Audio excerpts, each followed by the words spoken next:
नमस्कार दोस्तों। आज हम इतिहास विषय का अध्ययन करेंगे और उसमें मेरा ये पहली कक्षा होगा और बाकी परिचय कक्षा के अंत में ले लेंगे। सबसे पहले टॉपिक को स्टार्ट करते हैं। पढ़ने का तरीका बहुत ही आसान होगा, बहुत बोरिंग नहीं होगा, बहुत वाव नहीं होगा, बहुत परिभाषा नहीं होंगे, कहानी के रूप में चलेगा, धीरे धीरे चलेगा। वीडियो छोटी होगी, 30-35 मिनट की होगी, बस इतना बताना था। लेकिन उसको इतिहास को पढ़ने से पहले एक परिभाषा बस जान लीजिए, ताकि कोई आपसे पूछे तो आप बता पाए इतिहास क्या होता है। यही एक परिभाषा मेरे क्लास में रहेगी, आगे अभी कोई परिभाषाएं नहीं आएंगी, ठीक। कहानी के रूप में ही चलेगा। इतिहास का मतलब होता है कि अतीत में जो घटनाएं घट गई हैं उन्हीं का वैज्ञानिक तरीके से अध्ययन करना। यानी जो भी घटनाएं घटी हैं पहले, उन्हीं का कालक्रम में निरंतरता में अध्ययन करना।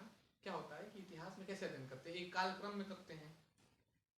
उसमें क्या होता है कि विचार बदल जाते हैं, बस क्रम बदलता रहता है। कालक्रम, एक काल आया, फिर उसके बाद अलग अगला काल आया, विचार ऐसे बदलते गए। मतलब वैज्ञानिक तरीके से अध्ययन करेंगे तो पता चल जाएगा। तो ये हम लोग अध्ययन करेंगे, उसी को इतिहास कहते हैं। मतलब इतिहास का मतलब कि जो भी घटनाएं घट चुकी हैं उसका वैज्ञानिक तरीके से अध्ययन, कालक्रम का अध्ययन इतिहास कहलाता है, ठीक है। इतिहास पढ़ेंगे। इतिहास को सभी लोग जानते हैं, 3 भागों में विभाजित किया जाता है। पहले को प्राचीन काल कहते हैं, दूसरे को मध्यकाल, तीसरे को आधुनिक काल। शुरू कोई भी कर सकते थे, लेकिन हम शुरू करेंगे आधुनिक काल से, ठीक है। आधुनिक काल से शुरू करेंगे और इसका हम लोग काल विभाजन भी देखेंगे, कहाँ से शुरू होता है। और एक चीज़ होगा कि हम जो भी पढ़ाएंगे पहले बता दिया करेंगे कि आज ये टॉपिक, मतलब 1-2 दिन का, अगले 1-2 दिन का टॉपिक बता दिया करेंगे कि आज ये पढ़ेंगे, कल ये, परसों ये, ऐसे चलता रहेगा, ठीक है। तो आधुनिक काल का पहले सेंस समझ लेते हैं। आधुनिक काल का सेंस आधुनिक विचारों के स्तर पे चलता है। मतलब क्या, आधुनिक विचार का मतलब लोकतंत्र, समानता, स्वतंत्रता, ये सब आधुनिक विचार हैं। इन्हीं सब चीज़ों के कारण आधुनिक जो ये विचार हैं, ये कहाँ से शुरू हुए अभी देखेंगे। ये यूरोप से शुरू है और वो यूरोप के लोग जहाँ जहाँ गए ये विचार अपने साथ लेके गए, ठीक है। जो भी लोकतंत्र है, स्वतंत्रता है, समानता है, ये सब आधुनिक विचार हैं। इन्हीं के सेंस में आधुनिक काल नाम दिया गया, ठीक है। इसको समझ लेंगे। लेकिन पहले हम आधुनिक, और जो भी पढ़ेंगे भारत के परिप्रेक्ष्य में पढ़ेंगे, जहाँ जरूरत लगेगा यूरोप के बारे में थोड़ा परिचय तो उसको भी देख लेंगे, ठीक। तो अभी हम लोग आधुनिक भारत का स्टार्ट करने जा रहे हैं। जहाँ जरूरत होगी हम नोट करा देंगे, और यहाँ अगर साफ नहीं दिखाई देगा तो सुन के आप लोग नोट कर लीजिएगा, ठीक है। तो सबसे पहले हम आधुनिक भारत की शुरुआत करते हैं। और एक बात बता दें कि आधुनिक भारत पढ़ते समय ऐसा नहीं कि कोई फिक्स डेट होगा कि 1750 के जस्ट बाद आधुनिक भारत स्टार्ट हो गया। नहीं, कुछ कड़ी जब तक हम नहीं बताएंगे तब तक आधुनिक भारत का स्टार्ट कैसे होगा। तो कुछ मध्यकालीन की बातें हम बताएंगे और बाकी डिटेल में तो पढ़ेंगे मध्यकाल में, लेकिन मध्यकाल का कुछ मोटा मोटा कंसेप्ट देंगे ताकि उस फ्लो को, कड़ी को जोड़ने के लिए, ठीक है। तो सबसे पहले हम देखते हैं आधुनिक भारत या आधुनिक भारत का इतिहास। आधुनिक भारत, देखिए इसको भी हम 3 पार्ट में पढ़ेंगे। इसका पूरा अगर देखेंगे तो ये लगभग मोटा मोटी 1750 से लेकर स्वतंत्रता के बाद यानी 1991 तक आधुनिक भारत पढ़ेंगे। लेकिन इसको हम 3 पार्ट में बांटेंगे ताकि हम लोग को अध्ययन में सुविधा हो जाए, ठीक है। इसको हम 3 पार्ट में भी बांट लेते हैं। कैसे, तो मैं आपको बताता हूँ। पहला जो ये पार्ट होगा ये हम लोग पढ़ेंगे 1750 से लेके और 1800, दिखाई दे रहा है ना, 1857 तक। दूसरा जो पढ़ेंगे ये 1857 से लेके 1947 तक यानी आज़ादी तक। तीसरा जो पढ़ेंगे, इत्मीनान से पढ़िए, कोई तेजी नहीं, आराम से, धैर्य से, 1947 से लेके 1991 तक। यानी ये जो आप देख रहे हैं 100 वर्ष लगभग, इसमें अंग्रेजों ने भारत में कैसे विस्तार किया, कौन सी नीतियां लाई, भारत को कैसे लूटा, कैसे भारत का शोषण किया, ये पढ़ेंगे। इसमें जब ये हो रहा था तो भारतीय लोगों की क्या प्रतिक्रिया थी अंग्रेजों के विरुद्ध? तो नागरिक विद्रोह हुए, 1857 की क्रांति हुई, आंदोलन चलाए गए इनसे मुक्ति पाने के लिए। तो ये आज़ादी का फेज होगा कि इस समय पूरा फेज आज़ादी का नहीं होगा, ये होगा कि 1857 से लेकर 1947 तक क्या उस समय चल रहा था भारतीय लोगों की प्रतिक्रिया, उसको पढ़ेंगे, आज़ादी हो जाएगी। फिर आज़ादी के बाद का पार्ट पढ़ेंगे, ये 3 पार्ट पढ़ेंगे, ठीक है। तो आज हम इस पार्ट को स्टार्ट करेंगे। इस पार्ट का कुछ हिस्सा पढ़ेंगे 1757 से लेकर 1750 से लेकर 1857 तक का हिस्सा, ठीक है। अब हम देखते हैं, जहाँ नोट कराने वाले पहले थोड़ा सा बताना पड़ेगा तभी, ठीक है। तो 1750 से लेके 1857 इसमें जो टॉपिक पढ़ेंगे उसको आप नोट कर लीजिए, पहले नोट करते चलिए ताकि आगे आने वाले दिनों में। पहले पढ़ेंगे हम ब्रिटिश विस्तार, ठीक है। ब्रिटिश विस्तार, ब्रिटिश विस्तार पढ़ेंगे। ब्रिटिश विस्तार का मतलब कि अंग्रेज आए एक व्यापारिक कंपनी के रूप में, कैसे अपना यह प्रभुत्व जमाया, पूरे भारत पे कैसे कब्जा किया, कैसे अपने साम्राज्य का विस्तार किया, कैसे भारत के लोगों को लूटा, कैसे शोषण किया, इस सब के बारे में पढ़ेंगे। चूंकि ब्रिटिश विस्तार पढ़ेंगे, इसके पहले थोड़ा सा यूरोप का परिचय जानना जरूरी होगा, क्योंकि अंग्रेज है यूरोप महाद्वीप में पड़ता है एक देश, यूके, इंग्लैंड कह लीजिए, यूनाइटेड किंगडम कह लीजिए, ब्रिटेन कह लीजिए, वहां से आए थे। तो यूरोप का थोड़ा सा परिचय लेंगे, वही कड़ी जोड़ेंगे, तभी तो अंग्रेज आएंगे तो यहाँ विस्तार करेंगे, वो पढ़ लेंगे। दूसरा पढ़ेंगे अंग्रेजों की आर्थिक नीति क्या थी भारत में, अंग्रेजों की आर्थिक नीति के बारे में पढ़ लेंगे। फिर अंग्रेजों की सामाजिक नीति क्या थी, आर्थिक नीति में परिवहन, कृषि, ये सब पढ़ लेंगे। सामाजिक नीति क्या थी, सामाजिक नीति में क्या वो धर्म सुधार आंदोलन चलाए, क्या शिक्षा के क्षेत्र में कदम उठाए, उसको पढ़ लेंगे। तीसरा पढ़ लेंगे कि संवैधानिक ढांचा क्या था अंग्रेजों का,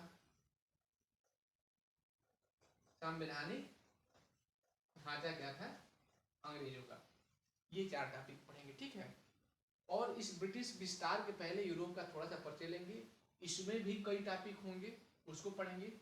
लेकिन उसके पहले चूंकि अंग्रेज कहाँ से आए हैं उसको देखना जरूरी है, और थोड़ा सा कनेक्ट करेंगे वो सब मुगल इंडिया में मध्यकाल में अच्छे से पढ़ेंगे, लेकिन थोड़ा सा कड़ी को जोड़ते हैं और क्लास को फ्लो में लाने के लिए स्टार्ट करते हैं। थोड़ा यूरोप का परिचय ले लेते हैं, ठीक है, तो मजा आएगा क्लास में। क्लास का बेस बनाते हैं। सबसे पहले देखिए, यहाँ पे यूरोप है, यूरोप में पश्चिम यूरोप, यहाँ पे एक देश है पुर्तगाल। ये सिंबॉलिक है, यही मैप नहीं, इसको बस समझिए कि ये सिंबॉलिक बना रहे हैं मैप। ये पुर्तगाल है, इसको स्पेन ले लीजिए, इसको फ्रांस ले लीजिए, और ये जर्मनी ले लीजिए। यहाँ पे एक छोटा सा द्वीपीय देश है यूके, ये यूके ले लीजिए। क्या हो रहा था कि 14वीं सदी और 16वीं सदी के मध्य में, ये पश्चिमी यूरोप के देश हैं सब, पुर्तगाल, स्पेन, फ्रांस, जर्मनी, यूके। 14वीं सदी और 16वीं सदी के मध्य में यहाँ पे नए नए विचारों का प्रवाह हो रहा था, नए नए विचारों का प्रवाह हो रहा था, जिसे पुनर्जागरण कहा गया। क्या हो रहा था, नए नए विचारों का प्रवाह हो रहा था। इसको अगर दिखाई नहीं देगा तो आप मुझसे सुन के लिख लीजिएगा, मन करेगा। तो ये नए नए विचारों का प्रवाह हो रहा था, नए नए भौगोलिक खोज हो रहे थे,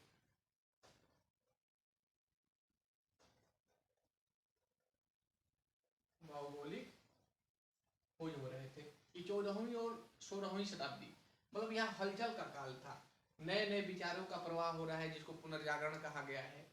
यहाँ के जो साहसिक नाविक हैं, अलग अलग भूभाग के, पूरे विश्व के अलग अलग देश में जा रहे हैं, समुद्री राष्ट्रों का खोज हो रहा है, अलग अलग भूभाग मिल रहे हैं, संपर्क स्थापित कर रहे हैं, व्यापार शुरू कर रहे हैं, ठीक है। यहाँ जो भी देश है, पुर्तगाल से जा रहे हैं नाविक, स्पेन से जा रहे हैं, फ्रांस से जा रहे हैं, जर्मनी से जा रहे हैं, यूके से जा रहे हैं, ठीक है। थोड़ा सा समझते हैं, आप लोगों को पता भी है, लेकिन थोड़ा सा कड़ी जोड़ना है तो बताना जरूरी है, तभी आधुनिक काल की शुरुआत हो पाएगी। पहले यहाँ देश भारत बना लेते हैं, ये इसलिए बना रहे हैं कि ये वाला जो हिस्सा है ये पाकिस्तान का है, उस समय भारत में ही था। अफगानिस्तान भी है इसी में, ये अफगानिस्तान है और ये पूरा भारत ही था, और ये पूरा बंगाल वंगाल सब भारत में ही था, ठीक है। और यहाँ यूरोप हो गया, यहाँ थोड़ा सा छोटा सा बना लेते हैं, ये अफ्रीका, ठीक। बस सिंबॉलिक है, इसको ये यहाँ पे बना लेते हैं नॉर्थ अमेरिका, यहाँ बना लेते हैं साउथ अमेरिका, ठीक है। क्या हुआ कि डेट वोट मत याद रखिएगा, जैसे बता रहे बस समझिए। पुर्तगाल से एक यात्री जिसका नाम वास्को डिगामा था, यही 14वीं और 16वीं शताब्दी का ये समय है। पुर्तगाल से एक यात्री वास्को डिगामा 1498 में केरल के कालीकट में पहुंचता है। ये बस भारत नहीं पहुंच रहे हैं, ये अलग अलग जगह पर, मलेशिया भी पहुंच रहे हैं, श्रीलंका भी पहुंच रहे हैं, अफ्रीका के तटीय क्षेत्रों में भी पहुंच रहे हैं, ये नॉर्थ अमेरिका में पहुंच रहे हैं, साउथ अमेरिका में भी पहुंच रहे हैं। कहने का मतलब ये है कि ये पहुंचा, पुर्तगाल का यात्री खोज के भारत को पहुंचा कि भाई यहाँ भारत नाम का देश था, देश है, हाँ, उसको खोजा उसने। स्पेन का एक यात्री इधर पहुंचता है उत्तरी अमेरिका में, जिसका नाम कोलंबस है, ठीक है। नाम मतलब कि बस सुनिए इसको कड़ी जोड़ने के लिए। तो ये पहुंच रहे हैं चारों। कहने का मतलब है कि 14वीं और 16वीं शताब्दी में यहाँ नए विचारों का प्रवाह हो रहा है और नए नए भौगोलिक खोज हो रहे हैं। और जहां भी खोज होते थे, जहां भी खोज हो रहे थे, इस राज्य की सेना उसके पीछे पीछे जाती थी। मान लीजिए कि यहाँ उत्तरी अमेरिका की खोज हो गई, कोलंबस ने कर ली, तो उस राज्य की जो सेना थी उसके पीछे पीछे जाती थी। और क्या करते थे कि अभी आपको पता लगेगा कि 16वीं और 17वीं शताब्दी के मध्य यूके इतना छोटा देश, यहाँ यूएसए है, इसको अपने कब्जे में ले लिया था, गुलाम बना लिया था। व्यापार करने गया था, वहाँ साम्राज्य विस्तार किया, यहाँ 13 कॉलोनी बनाया, यूके अपना गुलाम बना लिया था अमेरिका को 16वीं 17वीं शताब्दी के मध्य। मतलब क्या 14वीं और 16वीं के मध्य में ये पूरा खोज हुआ। जहाँ जहाँ ये जाते थे, यहाँ के साहसिक नाविक समुद्री राष्ट्रों पर इनका प्रभुत्व था, जाते थे और वहाँ पे क्या करते थे कि पीछे से सेना भी जाती थी, और जहाँ की स्थिति ये देखते थे कि यहाँ की स्थिति बहुत कमज़ोर है, यहाँ की राजनीतिक स्थिति बहुत कमज़ोर है, तो वहाँ पर बंदूकों और तोपों की सहायता से वहाँ पे कब्जा कर लेते थे। व्यापार तो करते ही थे, वहाँ साम्राज्य की स्थापना कर लेते थे। और ऐसे करके ये पूरा देश इसी क्रम में विश्व के कई देशों में गए। यहाँ जो भी सीमावर्ती देश अफ्रीका के यहाँ कब्जा किए थे, यहाँ पुर्तगाल इधर कनाडा साइड में, स्पेन इधर, सब मतलब इधर सब कब्जा किए थे, व्यापार कर रहे थे, ठीक है। उसी क्रम में ये सारी कंपनी पश्चिमी यूरोप का है, जिसमें पुर्तगाल, Spain, France, Germany, Holland, UK, ये सब कंपनियां आएंगी भारत में। क्योंकि भारत में जब ये आ रही होंगी तो उस समय यहाँ मुगल काल होगा, तो उसको थोड़ा सा ये मुगल इंडिया में अच्छे से हम लोग पढ़ेंगे, लेकिन इसको जानना जरूरी है कि जब ये कंपनियां आ रही होंगी तो यहाँ पे होगा मुगल काल, ठीक है। तो मुगल काल का थोड़ा सा बेस समझेंगे, बाकी डिटेल वहाँ पढ़ेंगे। तो क्या हमने अभी समझा कि पश्चिमी यूरोप के देश 14वीं और 16वीं शताब्दी के मध्य यहाँ नए विचारों का प्रवाह हो रहा है, नए नए भौगोलिक खोज हो रहे हैं। जहाँ भी भौगोलिक खोज हो रहे हैं नया समुद्री मार्ग से, वहाँ पीछे से सेना जा रही है, देख रही है कि भैया यहाँ का मजबूत है, स्थिति कमजोर है, तो वहाँ धीरे धीरे विस्तार करके अपना साम्राज्य स्थापित कर ले रहे हैं। और ये जो भी जा रहे हैं यहाँ भारत आएंगे मसाला और कपड़ों के लिए, और फिर व्यापार करने के लिए धीरे धीरे कैसे इस साम्राज्य स्थापित करेंगे, इसको पढ़ेंगे। क्योंकि अंग्रेज यहीं के थे, यूके के, बाकी जाएंगे तो सब, लेकिन उसमें से जो यहाँ साम्राज्य का विस्तार करेगा वो होंगे अंग्रेज, बाकी प्रतिद्वंदी को अंग्रेज ही हटाएगा। और इसी क्रम में जहाँ भी जाते थे, जैसे मान लीजिए अमेरिका चले गए, तो यहाँ से कई कंपनियां जाएंगी, फ्रांस के भी जाएंगी, स्पेन की भी जाएंगी, पुर्तगाल के भी जाएंगी, जर्मनी की, यूके की। तो ये वहाँ जाके आपस में व्यापार के चक्कर में आपस में ही लड़ते थे, ठीक है। हर जगह ये आपस में टकराव की स्थिति में बने हुए थे, उसको देखेंगे। लेकिन चूंकि ये जब आ रहे थे भारत में, तो उस समय यहाँ भारत की स्थिति मजबूत थी। तो क्या होता था कि जहाँ की स्थिति मजबूत होती थी, तो ये कंपनियां जहाँ भी जाती थी व्यापार करने के लिए, अगर स्थिति कमजोर है तब तो तोप और बंदूक के बल पे कब्जा, अगर स्थिति मजबूत है तो यहाँ की क्षेत्रीय शासक से, यहाँ डीपी ओपी पे तो कब्जा कर लेंगे, ये क्षेत्रीय शासक से निवेदन करेंगे, अनुमति पत्र लेंगे और यहाँ पे अपना कारखाना खोल के बैठ जाएंगे। इनको क्या था, भारतीय लोगों को, जो भी यहाँ भारत के थे, इनको ये नहीं पता था कि जो व्यापारी आए हैं, इनको बस ये पता था कि भाई ये व्यापारी हैं, अलग तरह के दिखने में लोग हैं, इनसे हम व्यापार करेंगे और ये मुनाफा होगा, हमको मुनाफा होता भी था। ये इनको क्या पता था कि यहाँ हलचल हो रहा है, ये सब पश्चिमी यूरोप के देश अलग अलग देशों में कब्जा किए हैं, गुलाम बनाए हैं अलग अलग देशों को। इनको तो बस पता था कि मुनाफा हो रहा है। तो ये जहाँ यहाँ की स्थिति मजबूत थी, अभी आप समझेंगे, यहाँ की स्थिति बहुत मजबूत थी जब ये कंपनियाँ आ रही थी। जब कंपनियाँ आ रही थी तो मजबूत थी, तो यहाँ निवेदन करके अपना ये सीमावर्ती क्षेत्रों में अपना कारखाना जमाए हुए थे।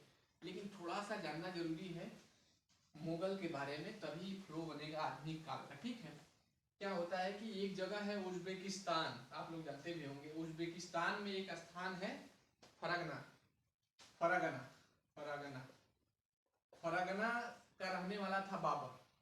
फरगना में आंतरिक विद्रोह हो रहा था, वहां से बाबर 1526 में छोड़ के भागा और यहाँ भारत पे अभियान किया। भारत पे अभियान करता है, अफगानिस्तान से लेके और बिहार तक साम्राज्य, यहाँ काबुल को केंद्र बनाता है, अभियान करता है और अफगानिस्तान से बिहार तक जीतता है और पूरा ये अपना सत्ता स्थापित करता है। ये पूरा सत्ता स्थापित करता है बाबर। पानीपत की लड़ाई बहुत प्रसिद्ध है, आप लोग जानते भी होंगे, पहली बार तोप और गोलों का प्रयोग हुआ था। तो ये बाबर रहता है 1526 से 30 तक। बस इसको जानिए, इसको डिटेल में पढ़ेंगे बहुत अच्छे से। बाबर, कहने का मतलब हम दिखा रहे हैं कि बहुत मजबूत स्थिति थी जब यहाँ से कंपनियां आ रही थी। कंपनियों में देखे तो सबसे पहले पुर्तगाल आई, पुर्तगाल के बाद आएगी हॉलैंड, बड़ी बड़ी कंपनियों का क्रम देखे तो। उसके बाद अंग्रेज आएगी, उसके बाद फ्रांस की कंपनी आएगी। तो 1526 से लेके 30 तक ये बाबर था। बाबर के बाद इसका लड़का आता है हुमायूं। हुमायूं 10 साल तक संभाल के रखता है। उसके बाद स्थानीय शासक, भारतीय शासक शेर शाह सूरी इस पे आक्रमण करता है, इसको हराता है, सत्ता से बाहर कर देता है। फिर हुमायूं दोबारा कब्जा करता है दिल्ली पे। फिर कुछ दिन तक बहुत जल्दी ही मृत्यु हो जाती है। हुमायूं के बाद आता है अकबर। ये बहुत प्रभावशाली शासक था, लगभग 50 साल तक रहता है। ठीक है, ये 1556 से लेके 1605 तक रहता है। अकबर के बाद आएगा जहांगीर, ये भी पूरा साम्राज्य संभाल के रखेगा। जहांगीर के बाद आएगा शाहजहां, ये भी विस्तार भी करेगा है और संभाल के भी रहेगा। और शाहजहां के बाद आएगा औरंगजेब, जो 1658 से लेके 1707 तक रहता है। ठीक है, ये आएगा औरंगजेब जो 1658 से लेके 1707 तक रहेगा। तो ये हम इसलिए बताए कि इस समय जब ये रहेगा, औरंगजेब जब आएगा तो ये इसका सत्ता होगा यहाँ तो होगा ही, अफगानिस्तान से लेके बिहार तक, इधर कश्मीर तक, कन्याकुमारी तक, मतलब ये पूरा एक छत्र भारत पे। कुछ शासकीय, कुछ क्षेत्रीय शासक भी होंगे, लेकिन पूरे भारत पे लगभग लगभग कब्जा औरंगजेब का होगा। इधर बांग्लादेश के कुछ हिस्सा, असम का हिस्सा, कश्मीर का हिस्सा, कन्याकुमारी का हिस्सा, इधर हिस्सा, ये सब औरंगजेब का होगा। इसको पढ़ेंगे डिटेल। मुगल काल में बस बेस बना रहे हैं कि जब ये कंपनियां आके इन सीमावर्ती क्षेत्रों में अपना कारखाना बना के बैठी हुई थी, व्यापार कर रही थी, तो उस समय भारत की स्थिति बहुत मजबूत थी। लेकिन क्या हुआ कि जो अब हम लोगों का मेन टॉपिक है, जो हमने आपको बताया, ब्रिटिश विस्तार। तो ब्रिटिश विस्तार को देखने के पहले उसमें भी 3-4 टॉपिक है, उसको आप लोग नोट कर लीजिए। उसको देखने से पहले ये जानना जरूरी था। तो ब्रिटिश विस्तार क्या टॉपिक था हम लोगों का? ब्रिटिश विस्तार। ब्रिटिश विस्तार में 3 टॉपिक है। पहला ये जानेंगे कि 18वीं सदी में, क्योंकि मध्यकाल हम बताए, आधुनिक काल कहाँ से शुरू करेंगे हम लोग? 1750 से लेके और 1991 तक पढ़ेंगे। उसमें का काल खंड जो हम लोग पढ़ रहे हैं वो 1750 से लेके और 1857 तक का काल पढ़ रहे हैं। तो 18वीं सदी में जानेंगे कि स्थिति क्या थी जब ब्रिटिश विस्तार कर रहे थे। तो 18वीं सदी में भारतीय राज्य एवं, आप नोट करते जाइए, राजनैतिक दशा। मतलब 18वीं सदी में भारतीय राज्य की दशा क्या थी, कौन कौन से उस समय राज्य थे, एवं राजनीतिक दशा क्या थी। इसको पढ़ेंगे। दूसरा ये पढ़ेंगे फिर ब्रिटिश विस्तार का ये एक टॉपिक है। उसके बाद पढ़ेंगे कर्नाटक युद्ध, बहुत महत्वपूर्ण युद्ध है। कर्नाटक युद्ध में कर्नाटक पे ये युद्ध होगा फ्रांसीसियों और अंग्रेजों के बीच। फ्रांसीसियों और अंग्रेजों के बीच युद्ध होगा। उसमें देखेंगे तीन युद्ध होगा इसमें, उसको डिटेल में देखेंगे क्या कारण होगा युद्ध का, प्रभाव क्या होगा, क्या उसका निर्णय निकलेगा। उसके बाद देखेंगे हम लोग कर्नाटक युद्ध के बाद बंगाल विजय, मतलब बंगाल पे कैसे अंग्रेज साम्राज्य की स्थापना करेंगे। बंगाल विजय में 3 चीज देखेंगे। पहला देखेंगे प्लासी का युद्ध, बहुत महत्वपूर्ण युद्ध है। और इससे भी ज्यादा महत्वपूर्ण है बक्सर का युद्ध। और बक्सर के युद्ध के बाद यहाँ देखेंगे द्वैध शासन। इसको आप लोग नोट कर लीजिए, इसको पढ़ना है। ये भी समझिए कि ये टाइप का सिलेबस हम बता रहे हैं। तो 18वीं सदी में भारतीय राज्य की दशा क्या थी, उसको जानने से पहले हम यूरोप देखें कि यूरोप से अंग्रेज कैसे आए। आप डेट पे मत जाइए कि सर डेट नहीं लिखवा रहे हैं, डेट तो धीरे धीरे पूरा क्लियर करेंगे हम। लेकिन डेट की जहाँ जरूरत होगी वहाँ बता देंगे। अभी हम चूंकि आधुनिक इतिहास पढ़ रहे हैं तो मध्यकालीन की डेट की देखने की जरूरत नहीं है। मध्यकाल जब पढ़ेंगे तो उसको डिटेल में पढ़ लेंगे। 18वीं सदी में भारतीय राज्य एवं राजनीतिक दशा, इसको जानने के पहले यूरोप का थोड़ा सा परिचय ले लिए कि उस समय क्या चल रहा था, कैसे कैसे वो खोज कर रहे थे और जहाँ भी कमजोर पा रहे थे वहाँ अपना साम्राज्य स्थापित कर रहे थे। जहाँ मजबूत पाते थे वहाँ नियंत्रण अनुमति पत्र लेके और कारखाना खोलते थे और धीरे धीरे व्यापार करते थे। तो क्या हुआ अब देखते हैं ये वाला टॉपिक, 18वीं सदी में भारतीय राज्य एवं राजनीतिक दशा।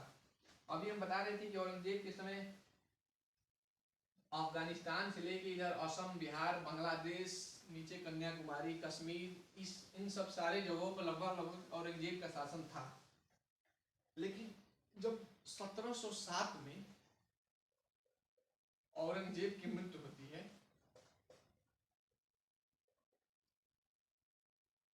औरंगजेब की मृत्यु के बाद मुगल सत्ता कमजोर पड़ने लगती है। मुगल सत्ता कमजोर पड़ने लगती है। और देखते ही देखते 1707 में जब औरंगजेब मरता है तो इसके ही अधिकारी धीरे धीरे क्या होगा, इसके ही अधिकारी अपना स्वतंत्र व्यवहार करने लगेंगे। और जो पूरा एक छत्र राज था औरंगजेब का, कई कारणों से, विदेशी आक्रमणों से, क्या होगा कि यहाँ पे देखते ही देखते पूरा भारत छोटे छोटे राज्यों में विभक्त हो गया। छोटे छोटे राज्यों का मतलब यही मुगल जब कमजोर पड़ गए 1707 में औरंगजेब की मृत्यु के बाद, तो ये देख लीजिए बंगाल वाला हिस्सा होगा। यहाँ पे मुगल का ही अधिकारी, उच्च अधिकारी यहाँ पे स्वतंत्र व्यवहार करने लगेंगे तो यहाँ पे उनको नवाब कहा जाएगा।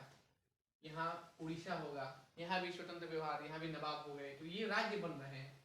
ये बिहार होगा, यहाँ भी नवाब होंगे। और ये देखिए ये बंगाल हो गया, बिहार हो गया, उड़ीसा हो गया, अवध हो गया, इधर ये कर्नाटक हो गया। कर्नाटक उस समय तमिलनाडु के क्षेत्र को कहते थे। यहाँ मैसूर हो गया, कर्नाटक में होगा। यहाँ हैदराबाद में निजाम का शासन होगा, कर्नाटक में नवाब का शासन होगा। मैसूर में टीपू सुल्तान और हैदर अली का शासन होगा। यहाँ पे महाराष्ट्र और गुजरात और राजस्थान के कुछ क्षेत्र में यहाँ मराठों का शासन होगा। पंजाब में रणजीत सिंह का शासन होगा। और यहाँ सिंध में देखेंगे उच्च अधिकारी जो थे उस समय उनको अमीरों कहते थे, अमीरों का शासन होगा। कहने का मतलब ये है कि 1707 में औरंगजेब के मरने के बाद भारत मुगल कमजोर पड़ गया। भारत क्या हो गया कि छोटे छोटे राज्यों में विभक्त हो गया। ये 18वीं सदी की बात है, मतलब 1750 तक जाते जाते ही छोटे छोटे राज्यों में विभक्त हो गया। और क्या होता था कि इनमें 2 टाइप के राज्य थे। एक तो थे कि जब मुगल कमजोर पड़े तो मुगल के ही अधिकारी स्वतंत्र व्यवहार करने लगे और अलग अलग राज्यों में स्वतंत्र व्यवहार करने के कारण ये अलग अलग शासन करने लगे। एक तो वो हो गए। और दूसरे में एक थे मराठा, ये मुगलों के विरोधी थे। हमेशा ये किसी न किसी मुगल पे, कभी किस पे, कभी किसी राज्य पे, मतलब जितनी सर्वोच्च शक्तियां थी उन पे ये आक्रमण करते थे। इनका भी मकसद था कि पूरा विस्तार करना। ये मराठा हो गए। रणजीत सिंह थे, ये भी मुगल के विरोधी थे, जिनका पंजाब पे शासन था। कुछ जाट होंगे राजस्थान में, वो भी विरोधी होंगे, ठीक है, जिनका मथुरा उथुरा में शासन होगा। तो ये सब राजस्थान में भी मेवाड़, आमेर का शासन होगा, मारवाड़ का शासन होगा। मतलब 18वीं सदी के मध्य में भारत की ये स्थिति थी कि छोटे छोटे राज्यों में बट गया था। राज्य एक दूसरे से लड़ रहे थे। कहीं नवाब मरा, जैसे हैदराबाद में चिनकलीस खा की मृत्यु हो गई तो उसी के लड़के और भतीजे आपस में उत्तराधिकार के लिए युद्ध करेंगे। कर्नाटक में उस मर गया शासक तो उसके रिश्तेदार आपस में उत्तराधिकार के लिए, मतलब क्या ये अलग अलग में बट गया है। आपस में प्राय पड़ोसी राज्य जमीन के लिए लड़ रहे हैं, यहाँ पे उत्तराधिकार के लिए संघर्ष हो रहा है। कोई एकता वाली चीज नहीं है, कोई राष्ट्रीय चेतना नहीं है, राष्ट्रीय एकता नहीं है, राजनीतिक एकता नहीं है। हर जगह लड़ाई हो रही है, आपस में सब राज्य लड़ रहे हैं। मराठा अपना अभियान चला रहे हैं, अलग अलग जो भी सर्वोच्च शक्तियां हैं उन पे अभियान चला रही हैं। तो इस समय ये स्थिति थी। अंग्रेजी कंपनियां, ब्रिटिश कंपनियां जो भी थी, फ्रांसीसी कंपनियां, डच, हॉलैंड, ये तो पहले आ चुकी थी। लेकिन इस समय इन्होंने देखा, जैसे कि अलग देशों में उन्होंने ऐसा ही काम किया था कि मौका देख के विस्तार किया था, अमेरिका वगैरह में।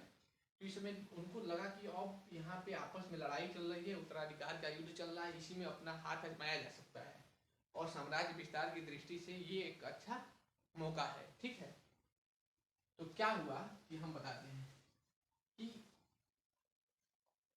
अभी हम बता रहे थे आपको कि ये पश्चिमी यूरोप के जो देश हैं,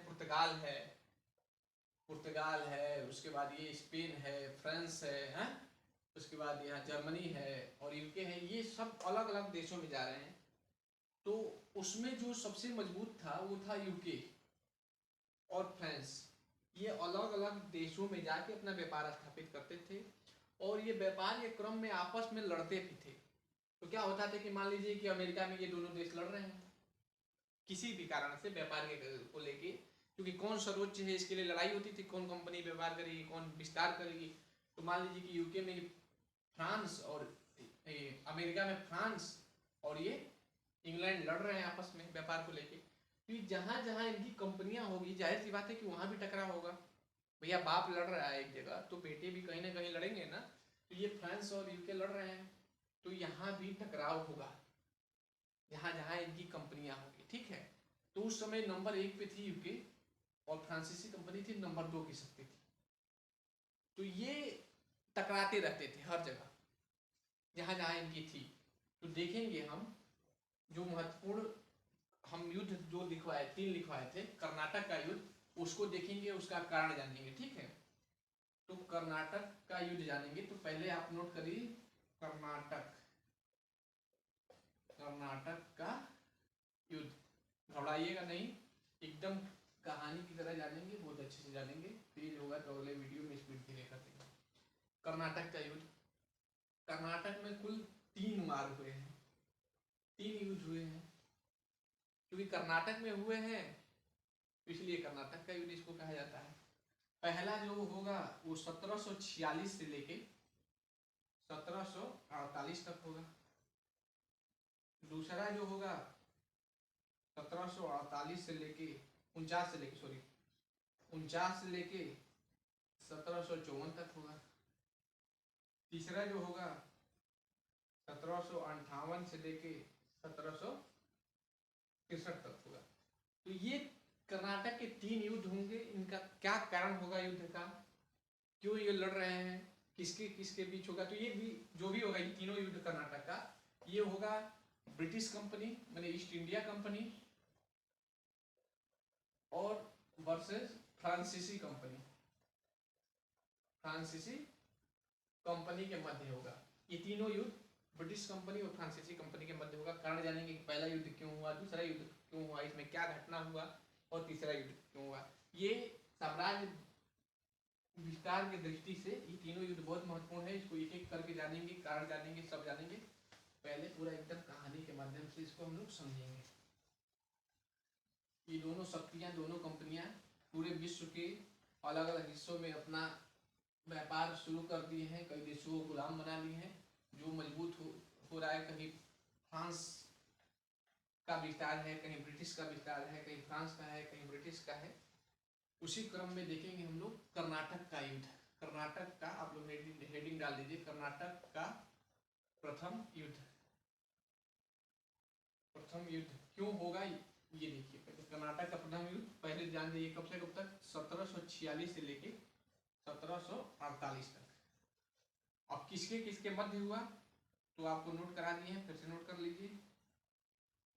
ब्रिटिश कंपनी वर्सेस ये फ्रांस की कंपनी, यानी फ्रांसीसी कंपनी, ठीक है। इन दोनों के मध्य होगा। अब कारण में क्या होगा, ये भारत में हो रहा है, कर्नाटक जगह है, कर्नाटक में हो रहा है, 1746 से 48 तक हो रहा है, ब्रिटिश और फ्रांस कंपनी के बीच में हो रहा है, फ्रांसीसी कंपनी के बीच में क्यों हो रहा है।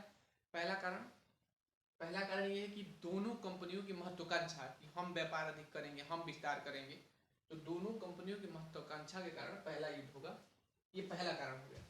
दूसरा कारण क्या है कि अभी मैं आपको बताया कि ये देश चूंकि हर विश्व के लगभग हर देशों में इनका व्यापार था, इनका कब्जा था, तो ये हर जगह लड़ते रहते थे। तो वहाँ लड़ाई दो देशों की होती थी, कहीं ब्रिटेन और फ्रांस लड़ रहे हैं तो यहाँ इनकी कंपनी है भारत में, तो यहाँ भी लड़ जाएंगे। तो क्या हो रहा था, इसका घटनाक्रम समझ लीजिए कि इसी समय का मतलब 1740 से लेके 1748 तक, मतलब 40 में से लेके 1748 तक ऑस्ट्रिया एक यूरोप का देश है, ऑस्ट्रिया में उत्तराधिकार का युद्ध चल रहा था। तो अब आप कहेंगे कि भैया ये पढ़ रहे हैं कर्नाटक युद्ध 1746 से 48 जो ब्रिटिश कंपनी और फ्रांस कंपनी के बीच हो रही है। इसका कारण एक तो समझ में आ गया, भाई महत्वाकांक्षा है कि हम विस्तार करेंगे। ये ऑस्ट्रिया कहाँ से आ गया, तो ऑस्ट्रिया को समझिए, ऑस्ट्रिया इसलिए आया कि ऑस्ट्रिया एक यूरोप का देश है। हमने बताया कि ब्रिटिश कंपनी और फ्रांसीसी कंपनी विश्व के लगभग सभी देशों में अपना व्यापार शुरू कर रही हैं, अपना कब्जा कर रही हैं, साम्राज्य विस्तार कर रही हैं, होड़ है कि कौन आगे तो कौन आगे।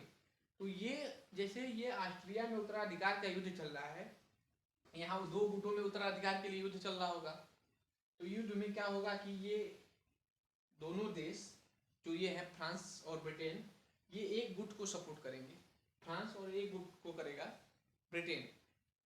और ये क्या मौका की तलाश कर रहे थे कि जैसे यहाँ उत्तराधिकार का युद्ध चल रहा है, जैसे कोई मर गया शासक तो वहाँ उत्तराधिकार कि हम यहाँ का उत्तराधिकारी बनेंगे, तो एक को सपोर्ट कर लेंगे, जैसे फ्रांसीसी कर दिया किसी को, एक को, और कहेगा कि तुमको हम यहाँ का बना देंगे उत्तराधिकारी, तुम हमको इसके बदले पैसा देना, रुपया देना, जमीन देना। बी को सपोर्ट करा दिया ब्रिटिश कि भैया हम तुमको सपोर्ट कर दे रहे हैं, हम जीतेंगे तो हमको तुम ये देना। तो ये दोनों लड़ गए आपस में, समझ रहे हैं, ऑस्ट्रिया में उत्तराधिकार का युद्ध चल रहा है और ब्रिटिश और फ्रांसीसी आपस में लड़ गए। तो चूंकि ब्रिटिश और फ्रांसीसी कंपनियां भारत में भी है, तो उसका भी एक कारण होगा कि यहाँ लड़ जाएंगे, ठीक है। कर्नाटक में, बात को समझिए ध्यान से, पहला तो महत्वाकांक्षा हो गया कारण कि दोनों कंपनियों की महत्वाकांक्षा भारत में, कर्नाटक का प्रथम युद्ध का। दूसरा है कि ऑस्ट्रिया में उत्तराधिकार को लेकर युद्ध चल रहा था, तो वहां पे ब्रिटेन और फ्रांस लड़ रहे थे, इसीलिए भारत में भी इनकी कंपनियां आपस में लड़ गई। क्योंकि यहाँ हुआ 1740 से स्टार्ट था, लेकिन यहाँ हुआ 1746 का। इसका भी एक कारण है क्यों हुआ, मैं बता रहा हूँ। ये सबसे महत्वपूर्ण जो अब बताने जा रहा हूँ कहानी, इस कहानी को ध्यान से समझिए। कर्नाटक के पहले युद्ध से ही है, बहुत संक्षेप में लिखें, कर्नाटक को के से लिख देंगे, कर्नाटक का पहले युद्ध में ही है। क्योंकि ये अभी मैंने बताया कि 1740 से लेके 1748 तक ऑस्ट्रिया में उत्तराधिकार का युद्ध चल रहा है। कहाँ पे चल रहा है, ऑस्ट्रिया में। ऑस्ट्रिया में उत्तराधिकार का युद्ध चल रहा है। यहाँ फ्रांस ब्रिटेन, ऑस्ट्रिया से प्रसा की लड़ाई हो रही है, फ्रांस ब्रिटेन सपोर्ट कर रहे हैं, यहाँ लड़ाई चल रही है। फ्रांस ने कहा कि देखो हम यहाँ लड़ तो रहे हैं, और जगह हम नहीं लड़ेंगे, जैसे भारत में है कंपनी हमारी, तो और जगह नहीं लड़ेंगे, यहाँ भले लड़ाई हो रही है। लेकिन ब्रिटेन ने कुछ नहीं कहा, ऐसा समझौता कुछ हुआ नहीं, लेकिन फ्रांस ने कहा कि और जगह हम नहीं लड़ेंगे, ठीक है भाई। तो 1746 में, ध्यान से समझिए क्या मैं बताना चाहता हूँ, कर्नाटक का पहला युद्ध कब से कब तक हुआ था, 1746 से लेके 48 तक। ये मैं कारण बताने जा रहा हूँ। 1746 में एक ब्रिटिश नौसैनिक अधिकारी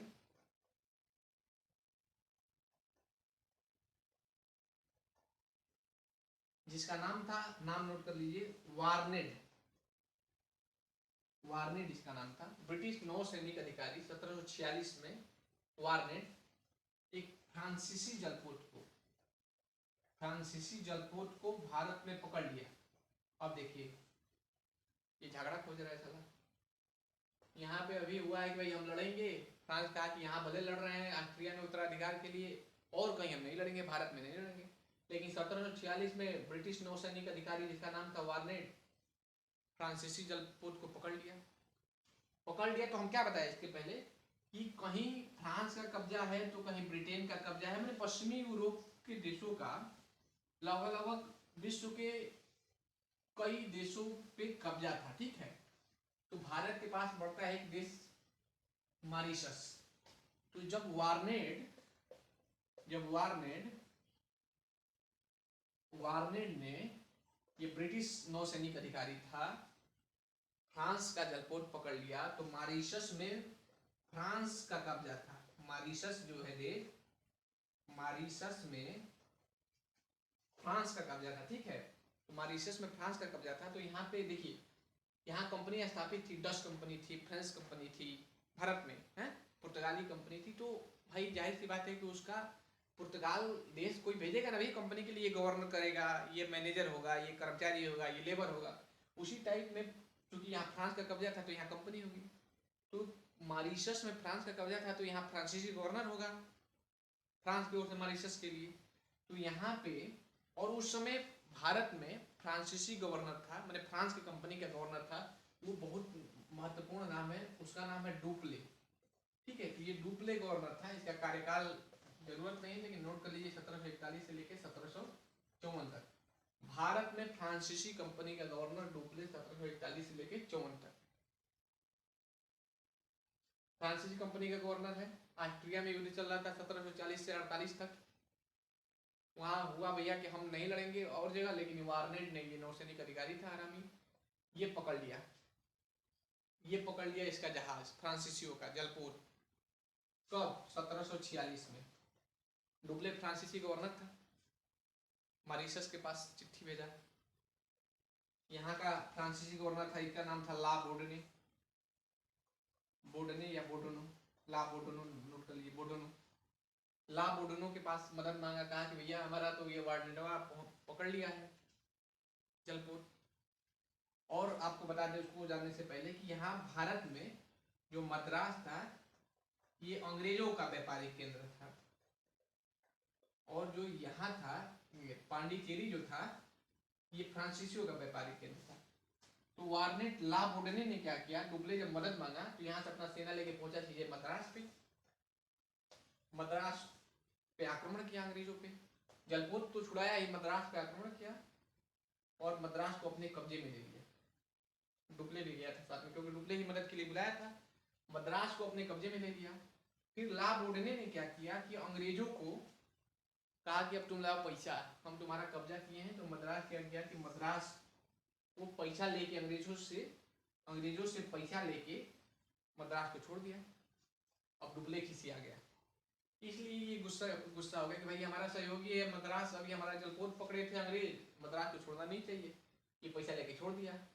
ये फ्रांसीसी कंपनी का गवर्नर था मॉरिशस में, पैसा वैसा लेके चला गया मॉरिशस में। अब ये क्या किया कि फिर से ये आक्रमण किया मद्रास में। जब मद्रास में आक्रमण किया तो मद्रास चूंकि उस समय कर्नाटक में था, तो कर्नाटक का जो गवर्नर था, कहानी के रूप में समझिए, घबराइए मत, कर्नाटक का जो गवर्नर था ये मद्रास पे फिर से ये डुप्ले, मॉरिशस वाला जो था ला बोर्डने ने एक बार आक्रमण करके डुप्ले सहायता मांगा, जीत के और पैसा वैसा लेके फिर दे दिया अंग्रेजों को, फिर चला गया। फिर डुप्ले ने आक्रमण कर दिया।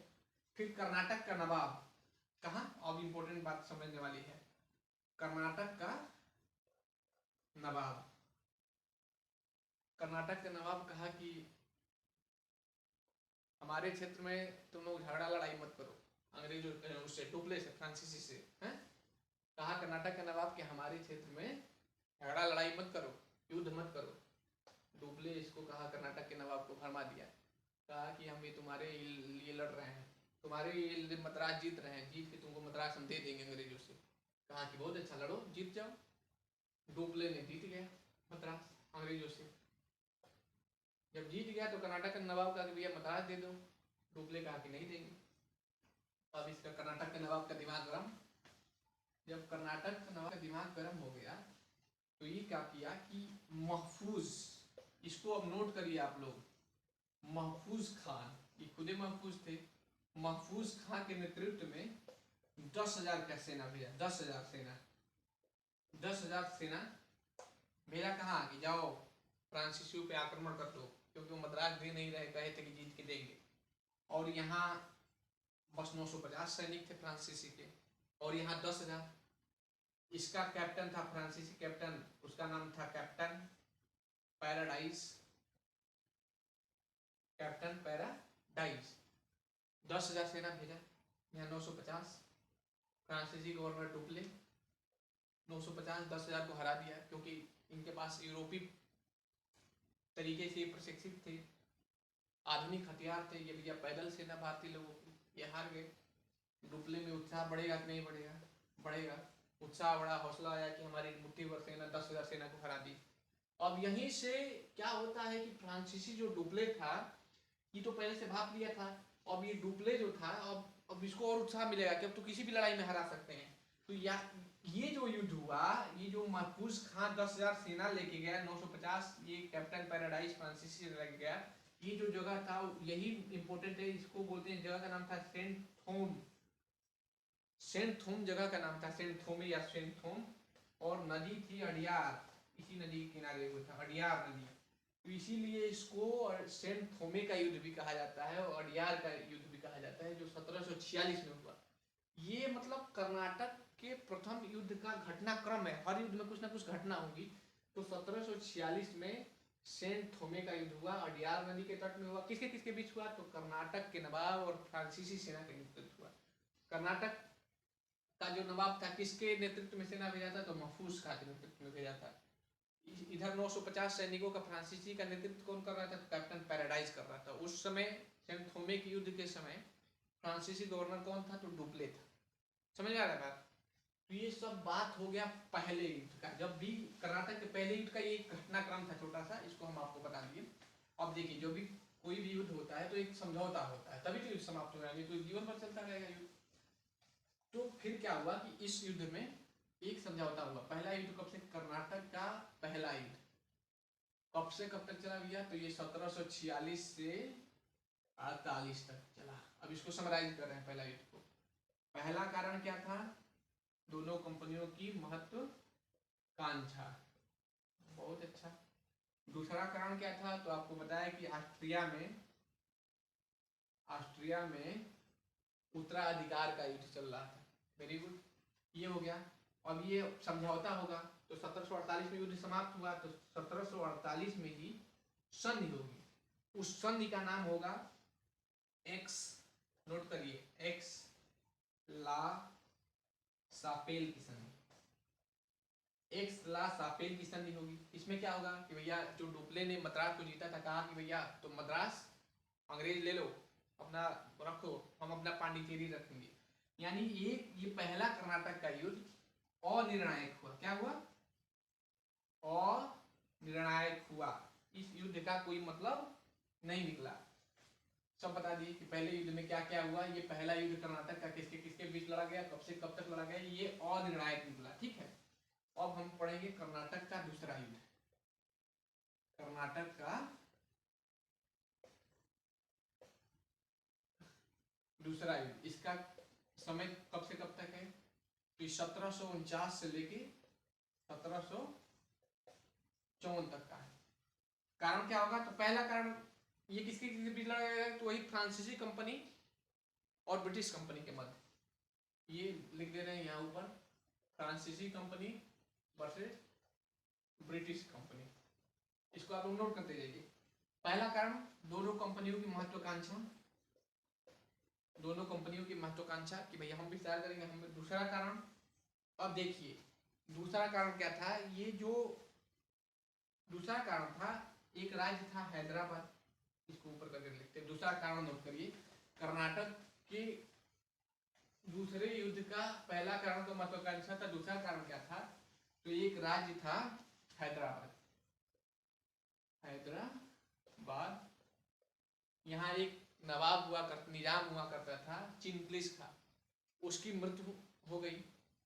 मृत्यु होने के बाद वहाँ पे इसका भतीजा और लड़के में उत्तराधिकार के लिए युद्ध संघर्ष चल रहा था। एक का नाम था नासिर जंग और दूसरा था वर्सेस मुजफ्फर जंग, ठीक है। और एक राज्य था कर्नाटक, यहाँ भी उत्तराधिकार के लिए युद्ध चल रहा था। अनवरुद्दीन, नाम याद नहीं करना, बस ऐसे बता रहे हैं, अनवरुद्दीन और वर्सेस चांदा साहब में। क्या बताने की कोशिश कर रहे हैं उसको दिमाग में बैठाइए।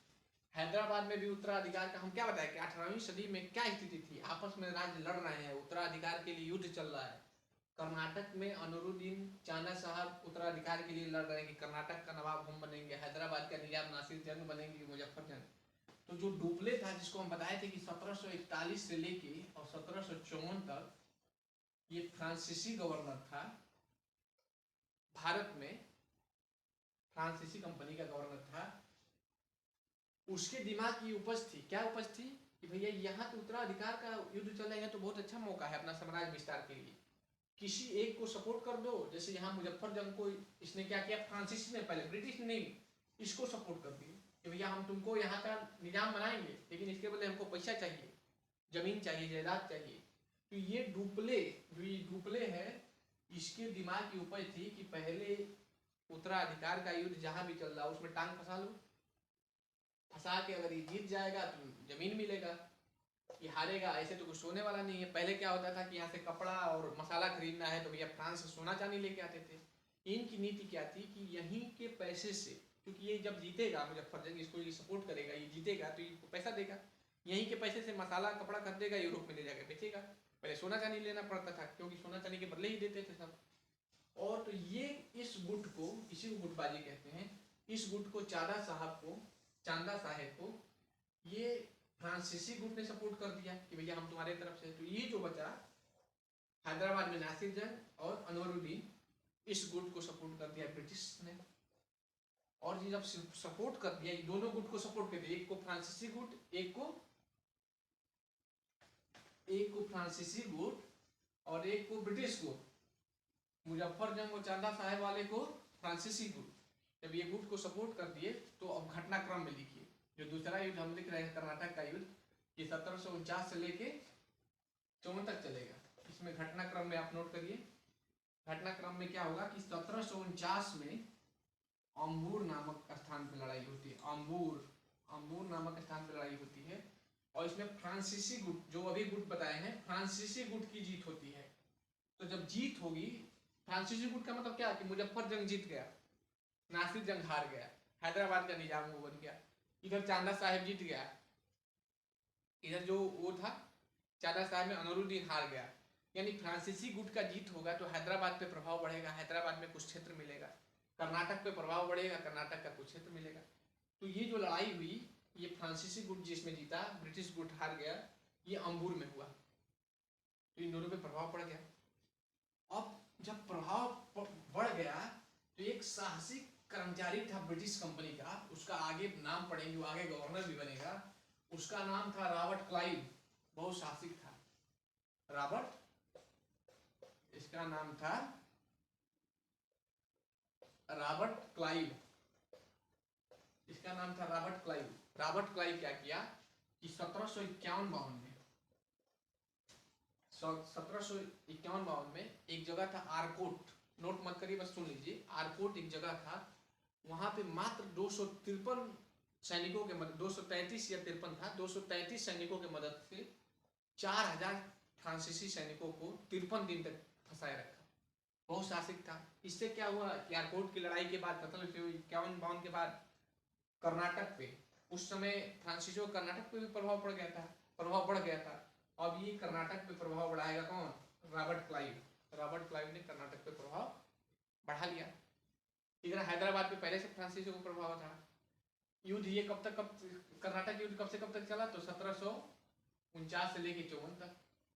जब ये 54 तक चला तो युद्ध भैया अब समाप्त होगा, कर्नाटक पे प्रभाव बढ़ गया किसका, अंग्रेजों का, हैदराबाद पे किसका बढ़ गया, फ्रांसीसियों का। फिर एक संधि होगी 1755 में, इस संधि का नाम होगा पांडिचेरी की संधि।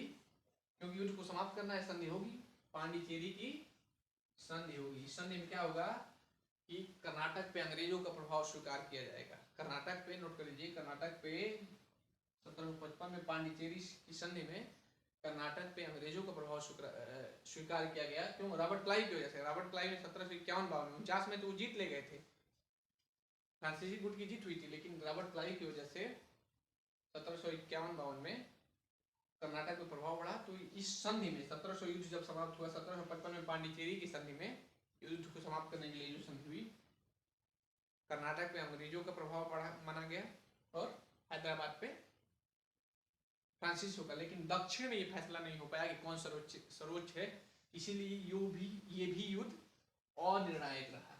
ठीक है, अब तीसरा युद्ध देखेंगे। अब देखिए हम लोग पहुंच गए हैं 1754 तक। 1754 तक पहुंच गए हैं। अंग्रेजों में रॉबर्ट क्लाइव बहुत साहसिक है। ब्रिटिश कंपनी का हौसला बढ़ रहा है, हौसला बढ़ रहा है। दो युद्ध में लगभग अंग्रेज भारी पड़े हैं। अनिर्णायक दोनों रहा है, लेकिन अंग्रेज भारी पड़े हैं।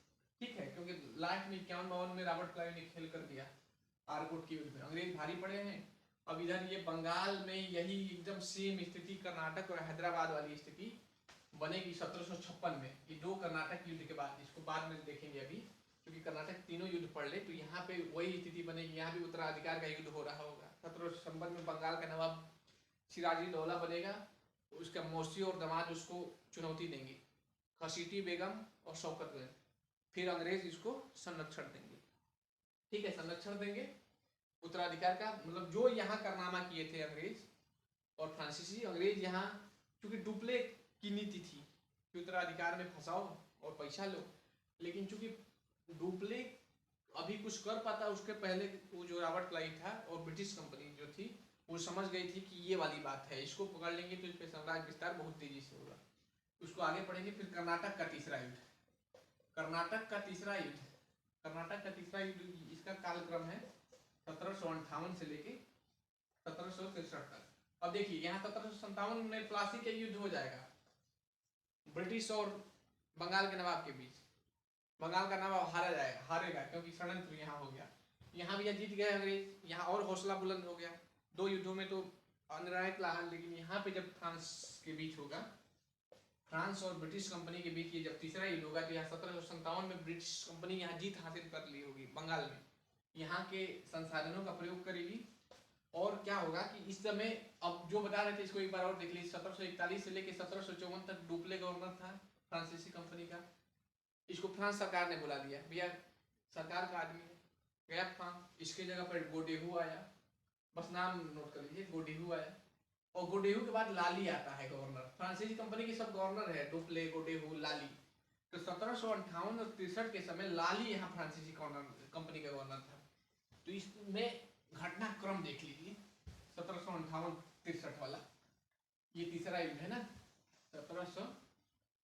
1758 से लेके 63 तक थर्ड कर्नाटक युद्ध ये होता है। इसका घटनाक्रम में नोट लीजिए, घटनाक्रम डाल के 1760 में वांडीवास एक जगह का नाम रहता है। वांडीवास में एक युद्ध होता है। ब्रिटिश सेनापति नाम नोट कर लीजिए, उसका नाम था आयरकुट ने 1760 में वांडीवास में ब्रिटिश सेनापति आयरकुट ने फ्रांसीसी गवर्नर नोट कर लीजिए, फ्रांसीसी गवर्नर लाली को बुरी तरीके से पराजित किया। जब पराजित किया तो युद्ध समाप्त हुआ। ये घटनाक्रम है, जैसे पहले में था सेंट थोमे था, दूसरे में अंबूर की लड़ाई थी, आरकोट की लड़ाई थी। इसीलिए हर कर्नाटक युद्ध में घटनाक्रम कुछ ना कुछ होगा। तो जब आयरकुट ब्रिटिश सेनापति तीसरे युद्ध में लाली को हराता है, तो फिर क्या होता है कि एक समझौता होता है, उसको कहते हैं पेरिस की संधि। तो पेरिस की संधि जब होगी, तो पेरिस की संधि होगी ये 1763 में। तो 1763 में क्या होगी, इस संधि में क्या होगा कि बुरी तरीके से हार गया फ्रांसीसी करेंगे भैया अब यहाँ हम सेना नहीं रखेंगे, फ्रांसीसियों का काम खत्म, अंग्रेजों का रास्ता साफ, भारत में विस्तार का रास्ता साफ। यही थे दूसरी शक्ति। अब ये हट गए। डुप्ले अगर नहीं बुलाया होता फ्रांस सरकार, तो डुप्ले का उपज था कि जहां भी उत्तराधिकार का युद्ध हो वहां टांग लड़ा दे, लेकिन डुप्ले को बुला लिए थे प्लासी वाले के पहले। डुप्ले चला गया, फिर काम नहीं। तो फ्रांस का आज तक अभी तक कब्जा होता, अभी तक का मतलब कि आज उनके गुलाम हम अंग्रेज के नहीं हुए होते।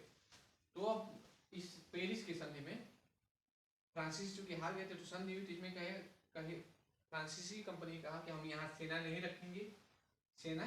नहीं रखेंगे, और दूसरा कहा कि अब हम जो भी यहाँ व्यापारिक केंद्र होगा उसकी किलेबंदी नहीं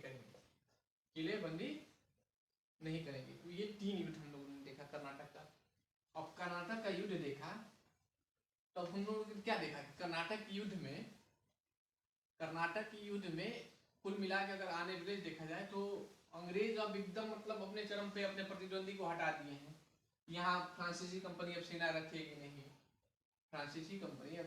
रखेगी नहीं, किलाबंदी करेगी नहीं, तो एक प्रतिद्वंदी हट गया जो सबसे मेन था। भारत में अब एकाधिकार हो गया व्यापार के लिए अंग्रेजों का, और बस यहाँ साम्राज्य विस्तार करना है।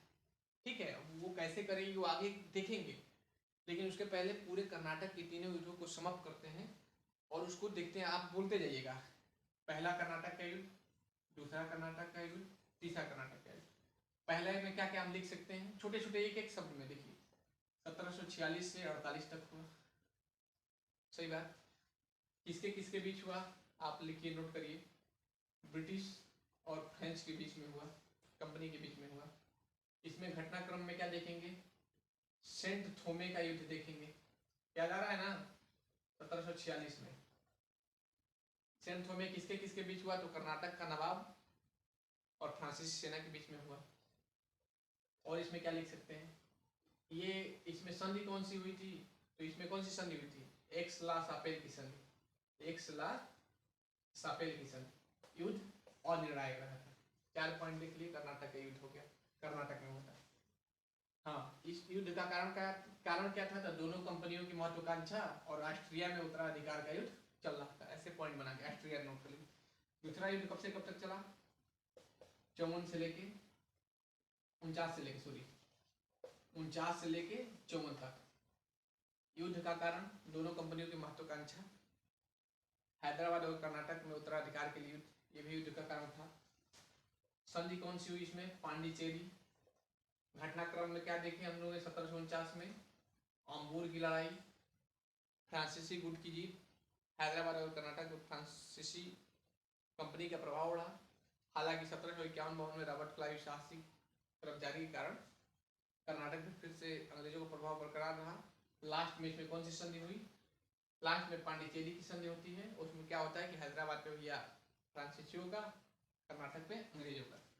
इसमें हम लोग देखेंगे फिर तीसरा 1755 में हुआ था, 1755 में ब्रिटिश के साथ, 1758 से लेके 63 तक, 1758 से लेके 63 तक। इसका कारण क्या देखेंगे हम लोग, पहला कारण दोनों कंपनियों की महत्वाकांक्षा के कारण ये युद्ध हुआ। इसका कारण वहां दूसरा कारण नहीं देखे थे, दूसरा कारण भी जान जाइए कि 1756 से लेके और 1763 तक लगभग 7 वर्षों तक अमेरिका में सप्तवर्षीय युद्ध जिसको कहते हैं, क्योंकि 7 वर्षों तक चला था। अमेरिका में ब्रिटेन और फ्रांस लड़ रहे थे, ये भी तीसरे युद्ध का कारण था। अमेरिका में उसमें नहीं बता पाए थे हम, 1756 से लेकर 1763 के बीच 7 वर्षों तक युद्ध चला। अमेरिका में ब्रिटेन और फ्रांस लड़ रहे थे, तो ब्रिटेन और फ्रांस हम बताए थे कि वहां लड़ेंगे तो यहाँ भी लड़ेंगे, तो तीसरे युद्ध में यहाँ लड़ गए। तो पहला कारण हो गया महत्वाकांक्षा, दूसरा हो गया अमेरिका का सप्तवर्षीय युद्ध, और सप्तवर्षीय युद्ध ही हो गया 1756 से 1763 पे। तो यहाँ भी 58 से 63 चालू हो गया कर्नाटक के तीसरे युद्ध के रूप में। इसमें क्या क्या देख सकते हैं, इसमें संधि देखेंगे, पेरिस की संधि 1763 में। इसमें घटनाक्रम में क्या देख सकते हैं, 1760 में वांडीवास का युद्ध, सेनापति आयरकुट ने लाली को पराजित किया, धूल चटा दिया। धूल चटाने के बाद यहाँ क्या होगा कि यहाँ सेना नहीं रखेंगे, किला नहीं बनाएंगे। ठीक है, ये तीनों युद्ध को समाप्त कर लिए। तो अब हम देखेंगे थोड़ा सा कल के वीडियो आने से पहले, मतलब कल की क्लास होने से पहले थोड़ा सा हम आगे की पृष्ठभूमि तैयार करते हैं, कहानी की तरह बताते हैं। ये देखिए 2 युद्ध हो चुके हैं कर्नाटक के, 3 हो गए हैं लेकिन 2 बता रहे हैं क्योंकि वो बीच में आएगा। एक 1746 से लेके 48 तक कर्नाटक का पहला, और 1749 से लेके 1754 तक। दोनों युद्ध के बाद ब्रिटिश कंपनी का हौसला बुलंद है। क्यों है, क्योंकि 233 सेना 233 कर्मचारियों को लेके, सैनिकों को लेके क्लाइव ने लगभग 4000 सैनिकों को 53 दिन तक फंसाए रखा आरकोट में। हौसला बुलंद है। यहाँ दोनों का अनुभव प्राप्त है ब्रिटिश कंपनी का, कैसे युद्ध होता है, कैसे क्या करेंगे। मामला एक आता है कहाँ, बंगाल में। बंगाल का 1756 में नवाब बनता है सिराजुद्दौला। उसके दो विरोधी, उसकी मौसी घसीटी बेगम और शौकतगंज उसका दामाद, उसको ही चुनौती देने लगते हैं सिराजुद्दौला को। जो काम कर्नाटक हैदराबाद में हुआ था, ब्रिटिश ने देखा कि भैया ये तो अच्छा मौका है वहाँ पे साम्राज्य विस्तार के लिए। वो क्या किया कि वहाँ पैर फंसा दिए। सिराजुद्दौला को पता चला कि अच्छा ये बात है। तो उस समय बंगाल में अंग्रेजों की हुगली, कासिम बाजार, हुगली और कलकत्ता ये केंद्र था। ये केंद्र था, व्यापारिक केंद्र था। तो जब सिराजुद्दौला को पता चला कि हमारे जो दो विरोधी है, घसीटी बेगम हमारी मौसी और दामाद शौकतगंज, ये हमको चुनौती दे रहे हैं और अंग्रेज इनको संरक्षण दे दिए, वही दिमाग लगाए कि भैया इनको संरक्षण दे देंगे, ये चुनौती दे रहे हैं तो फिर क्या होगा कि ये लड़ेंगे, ये जीत जाएंगे तो हम यहाँ इनसे पैसा रुपया लेंगे। यही तो उत्तराधिकार के युद्ध में वो दिमाग लड़ाते थे।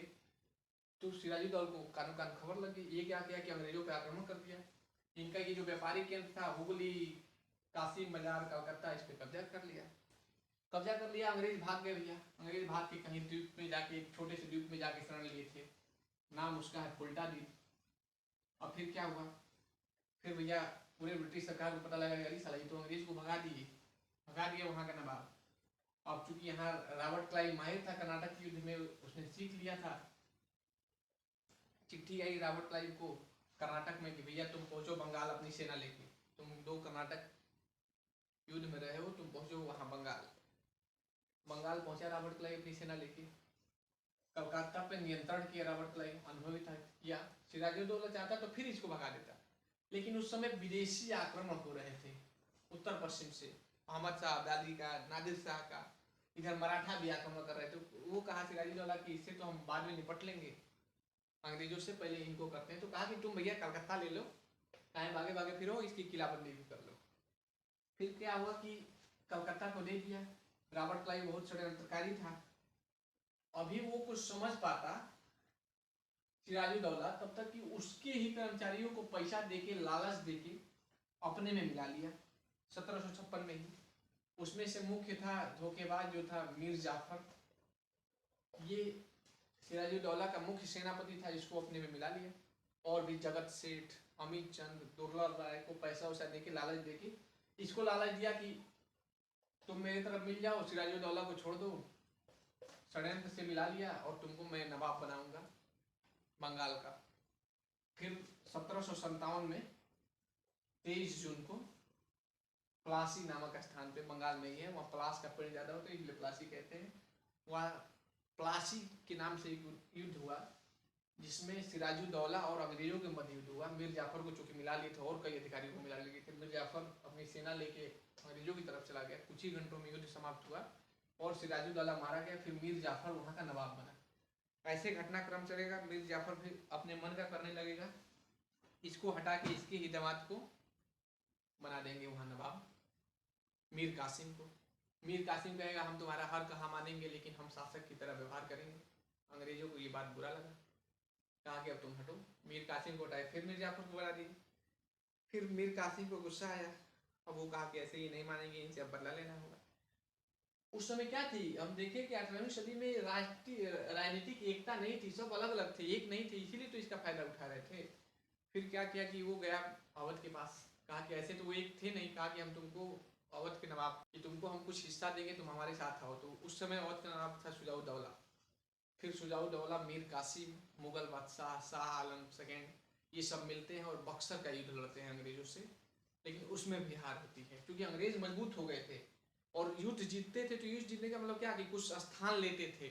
प्लासी के युद्ध के बाद 24 परगना की जिम्मेदारी, मतलब क्या, वहां से पैसा रेवेन्यू लेंगे तो उससे मजबूत होगी, सेना तैयार करेंगे, ठीक है, नहीं कुछ संधियां होंगी। फिर बक्सर की लड़ाई में हार होती है, फिर अंततः बक्सर की लड़ाई बहुत एक पृष्ठभूमि तैयार करती है अंग्रेजों के लिए, बहुत अच्छा साबित होता है कि अंग्रेजों की दृष्टि से कि अब वो उस पर कब्जा करेंगे, फिर बंगाल बिहार और उड़ीसा की दीवानी ले लेंगे, पैसा ऐसे करेंगे, तो मतलब उसमें भी हार होती है। मीर कासिम और शुजाउद्दौला और क्या बोलते हैं शाह आलम सेकेंड की, ये तीनों मिल के लड़ते हैं। नेक्स्ट क्लास में देखेंगे। आपको वीडियो कैसा लगा आप बताइएगा।